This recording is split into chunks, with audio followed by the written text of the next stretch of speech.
ॐ अज्ञानतिमिरान्धस्य ज्ञानञ्जनशलाकया चक्षुरुन्मिलितं येन तस्मै श्रीगुरुवे नमः। नमो विष्णुपदाय कृष्णपृष्ठाय भूतले श्रीमते मधुसूदनाय बापूजी इति नामिने। नमस्ते मधुसूदनाय भक्तिपादप्रियाय ते दुर्लभ कृष्ण भक्ति अतिसारकारिणे।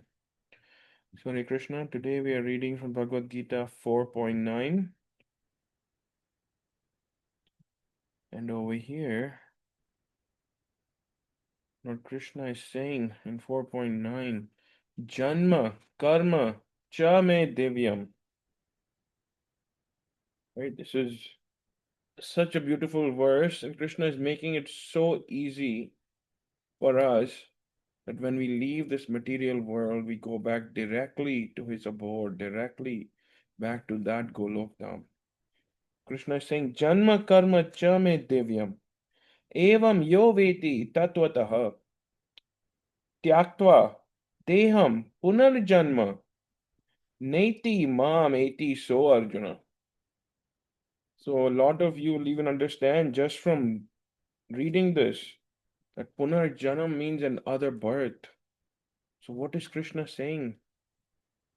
Krishna is saying that one who knows the transcendental nature of my appearance and activities does not, upon leaving this body, take birth again in this material world, but attains my eternal abode, O Arjuna. So as Krishna already explained why he comes down, why he manifests on this material planet, right? For his devotees and then to destroy all of the miscreants. So that's why Krishna manifests. And when Krishna manifests, all of the devotees take great pleasure. Why? Because they are whole, they are supreme. Our owner, that Krishna has manifested and is performing his pastimes. And we get great pleasure becoming part of those Krishna's pastimes. Do not think that today, just because Krishna is not visible to our eyes in this material world, that he is not present. Krishna is omnipresent, he is present everywhere. Kan kan mein they say, kan kan mein Krishna, shan shan mein Krishna, that in every single molecule also, and every single moment, Krishna is always there. Why? Because Krishna is transcendental. He never takes birth. He is the unborn. He's always there. In our mind, someone to become alive or to become present or to be real, they have to take birth. Even a car, right? We don't say just manifested. It was in the factory, the machinery got created, the doors and the body got put on, the wheels got put on, it got tested, and that's how the car also took birth in front of us. Our children take birth in front of us. A lot of other children take birth in front of us. So in our mind, we cannot comprehend that how is Krishna unborn? How was he always there? How have we always been there? Because Krishna says, right, that I am the Father, the seed-giving Father, and all the living beings are my part and parcel. So how have we been there? Just as like we were discussing, a couple of weeks ago, that when we come in contact with material world, all of the love that we have for the supreme personality of Godhead, Krishna, converts into lust. And it makes us do all of these sinful activities where we keep going farther and farther away from Krishna. So, Krishna is one thing. Just understand this. We all just understand this simple thing. that one who knows my transcendental nature of my appearance and activities, that Krishna is divine. His activities are divine. They are not of the material planet. They are not activities that a simple human or any living being can perform. That Krishna manifests by his mercy and performs his beautiful pastimes. You'll say, which pastimes? What activities that Krishna performs? Every single pastime from the time he was born, from the time that he manifested on this earth of uh, in the womb of Devaki and Vasudev. From that time, everything about Krishna, everything that Krishna did, everything that Krishna spoke from his lotus mouth, it is all divine, it is not material. Right? It is very hard for a small mind to comprehend because we always have that small doubt. But remember, in this verse, Krishna is saying that one who knows my transcendental nature, who knows the transcendental nature of my appearance and activities, right, should not have one doubt also, because Krishna himself is saying it over here. In fact, not only Krishna, but our spiritual master also is saying that Krishna is the supreme personality of Godhead. Krishna is unborn. Our soul is just as old as Krishna. We are part and parcel of Krishna. Because whatever our spiritual master says for us, that is the last word. That is the final judgment. You can write that on a rock, it will never go in vain.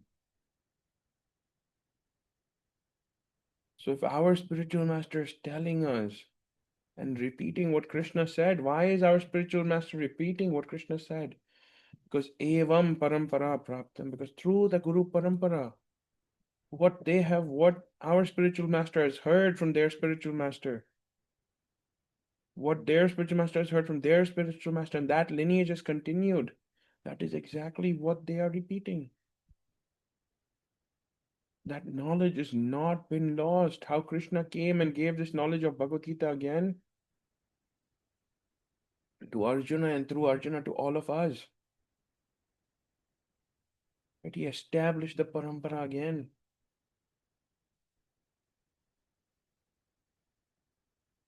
So when Krishna says that, fine, but when our spiritual master says, we should not even have one molecule of doubt.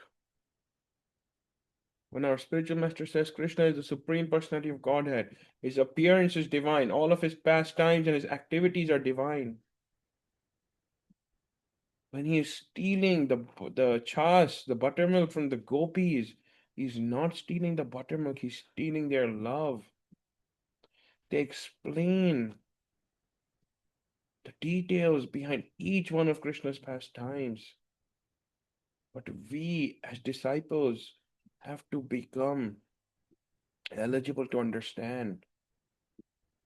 And even if we don't understand all the pastimes, just to understand that Krishna's appearance and all of his activities that he performed on this planet are all divine, that is enough. Just don't have even 1% or 0.001% doubt about that.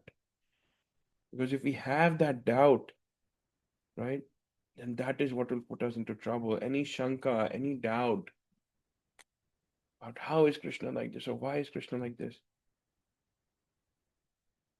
There was this beautiful explanation that there were two kids inside a mother's womb, and they began to talk to each other. One was saying that I cannot imagine what will happen to us after we are born, after we leave this womb of our mother and we come out into this world. I think it's going to be a very beautiful place. And this mother whose womb we are in, we are going to receive so much love from her. And we're going to have this beautiful people to play with.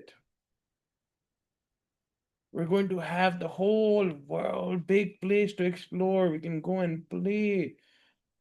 Today we are receiving this food through the tubes of our umbilical cord. We will actually be able to eat with our hands. We'll be able to run with our feet.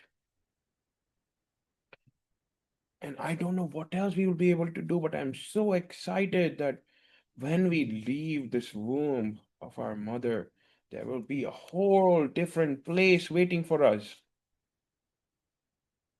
The other one goes. Do you really think so? I think there is nothing beyond this womb. We will just suffer in here and then we will die. When we take birth, that is our death. When we go out from here, we will die. We will not be able to survive out there. What are you talking about? Eating with your hands, running with your legs.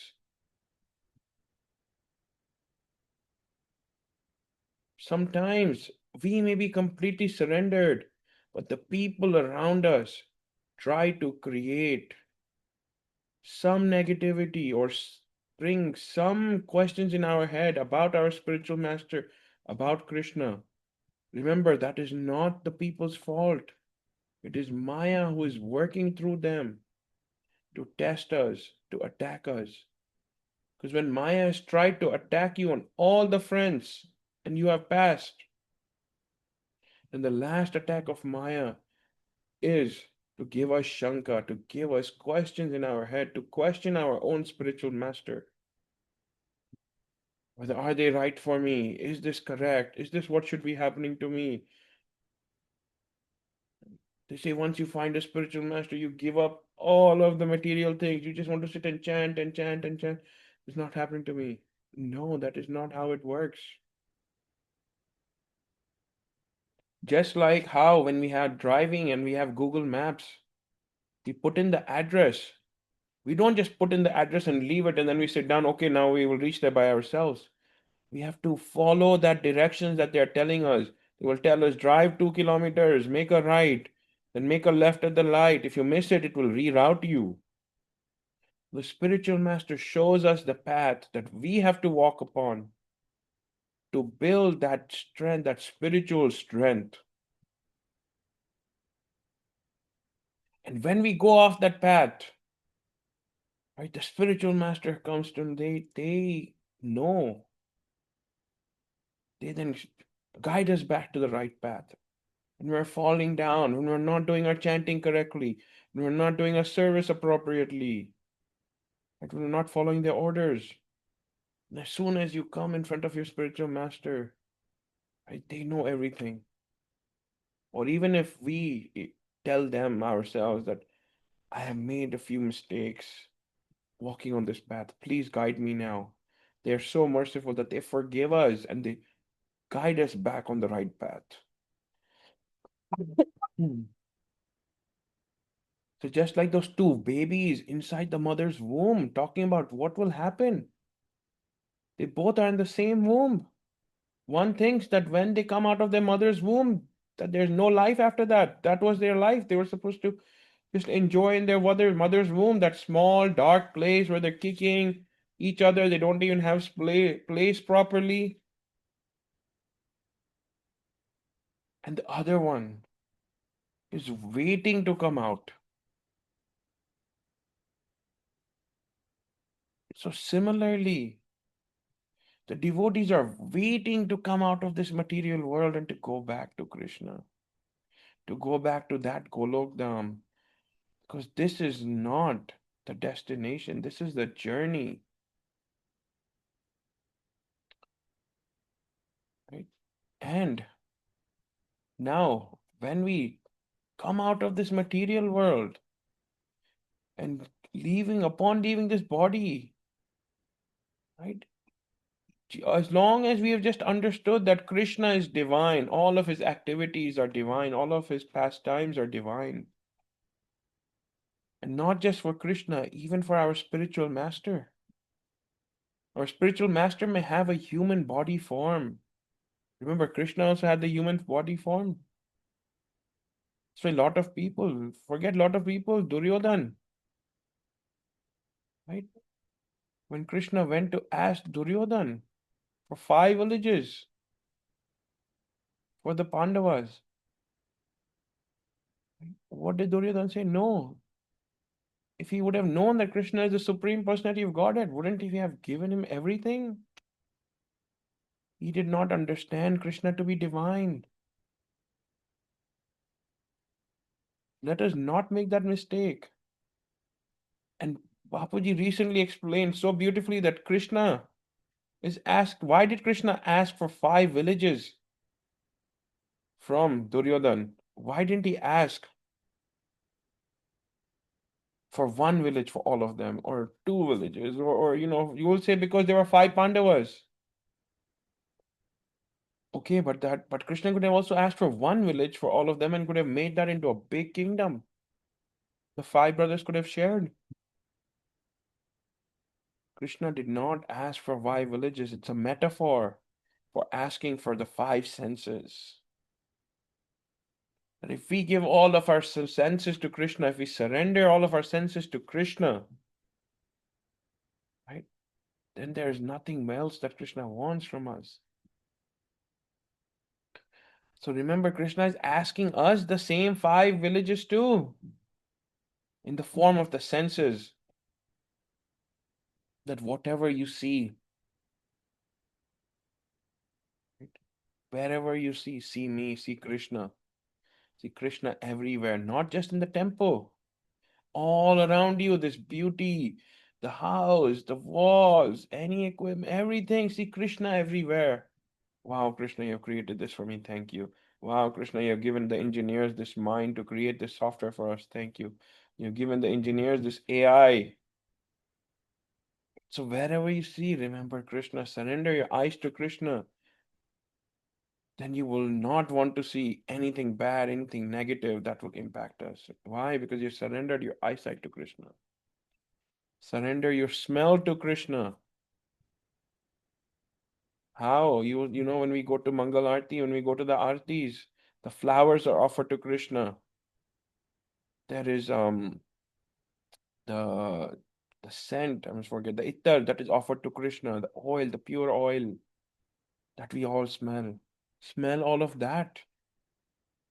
And whenever you smell something nice also, wow, Krishna, this is your smell. Wow, this is such a beautiful smell. Surrender your tongue to Krishna. Speak all positive for yourself and everyone else. What a lot of people do is they make a mistake that they speak positive for everyone else, but for themselves they think very negative. No, speak positive even for yourself. First, speak positive to yourself, and then for everyone else also. Use the tongue to chant Krishna's name. Krishnaya Vasudevaya Devaki Nandanaya cha Nanda Gopa Kumaraya Govindaya Namo Namo. Right? To chant Hare Krishna, Krishna Krishna, Hare Hare, Hare Ram, Ram Ram, Hare Hare.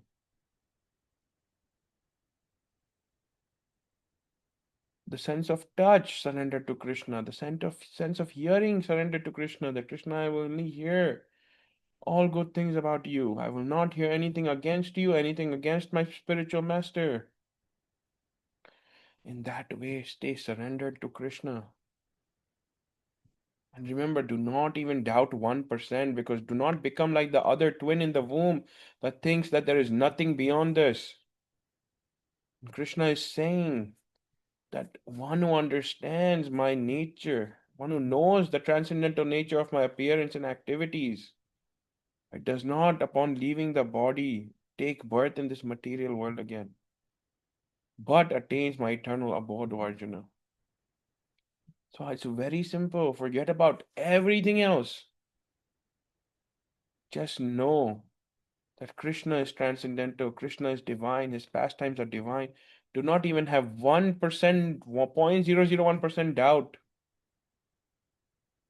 And then when we leave this body, we go back to that supreme abode of Krishna. But the challenge is that today we don't have any doubt. Tomorrow also you should not let any doubt come. Day after also we should not let any doubt come. Till the dying moment, till we leave this body, we should not doubt that Krishna is transcendental, Krishna is divine, his pastimes are divine. Never lose that faith.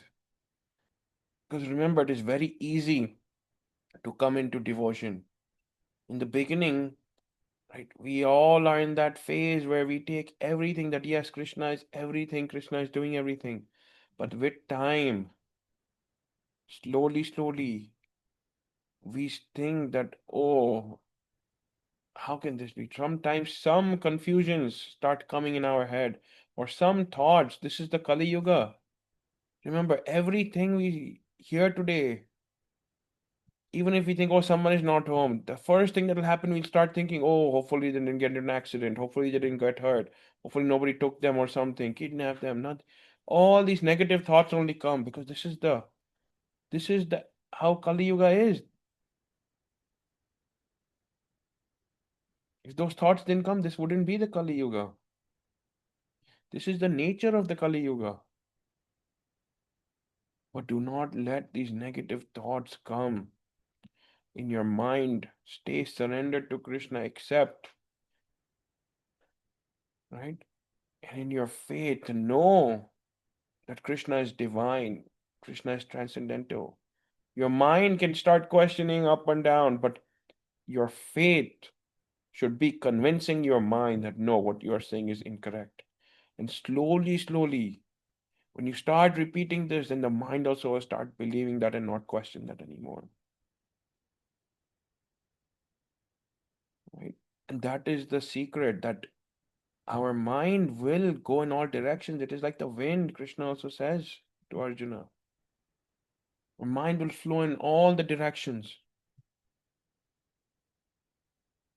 But our faith stays surrendered to Krishna. Our faith knows that Krishna is divine, that Krishna is transcendental.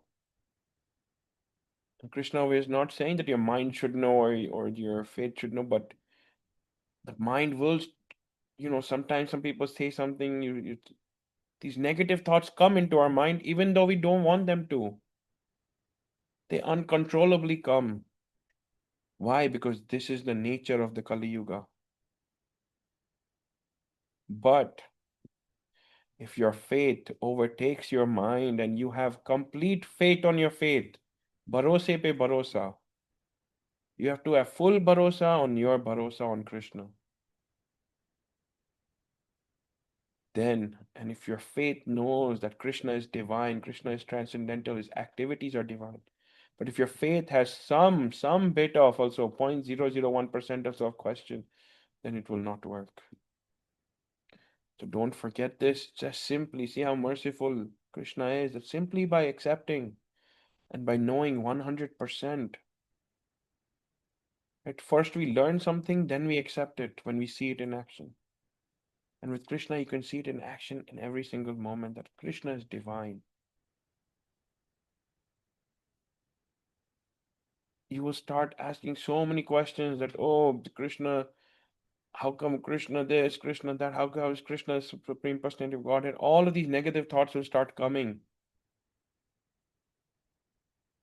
But focus on the positive, focus on your faith.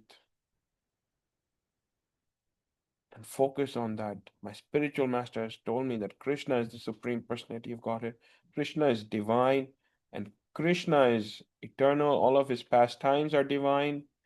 All of his pastimes are transcendental. All of his activities are divine. Because my spiritual master said, there's no question about it at all.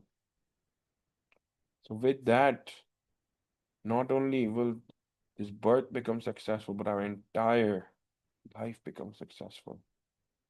So, with that, we'll end. Then we'll continue tomorrow. Before we end, we'll chant together Hare Krishna, Krishna Krishna, Hare Hare. Hare Ram, Ram Ram, Hare Hare. Hare Krishna, Krishna Krishna, Hare Hare. Hare Ram, Ram Ram, Hare Hare. Hare Krishna, Krishna Krishna, Hare Hare. हरे राम राम राम हरे हरे। श्री श्री राधा वृंदावन चंद्र बिहारी लाल की जय। निताई गौर हरि बोल। जय जय श्री राधे। जय जय श्री राधे। जय जय श्री राधे। हरे कृष्ण।